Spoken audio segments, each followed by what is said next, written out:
So it seems that we know what exactly we're saying, but in a larger context, let me tell you, many a time, talking seems very easy. And good number of people think, hey, you know that? As a human child, the first thing we learned is talking, isn't it? So talking is very common. I know reading and writing is something you start going to school, you start learning these skills. But speaking is something very natural. So even illiterate can speak.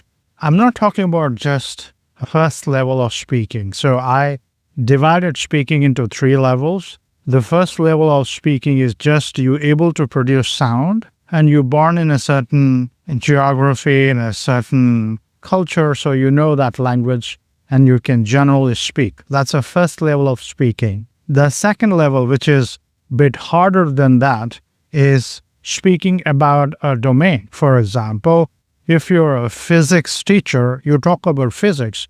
If you're astronomer, you talk about astronomy, in the sense you have good amount of rich knowledge about that domain, and you can speak for hours and hours and hours. That's a second level or second type of speaking.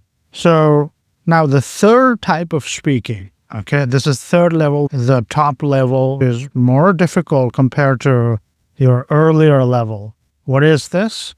The third level is persuasive speaking. You have this ability to speak in a way that you can pursue the listener, and you have that magnetism to capture the audience attention, and you know how to deliver the message, and you have the charm of persuasion, okay? So that skill, most of the great public speakers have that. If you don't, now you need to practice and become better in nurturing, cultivating this particular skill set. That is most essential. It's beyond your domain expertise. Yes, you need to be good with your domain knowledge, but that itself is not sufficient. It's not going to save you. It's not going to make you famous unless you don't have a persuasive communication or a persuasive way of putting across your thoughts.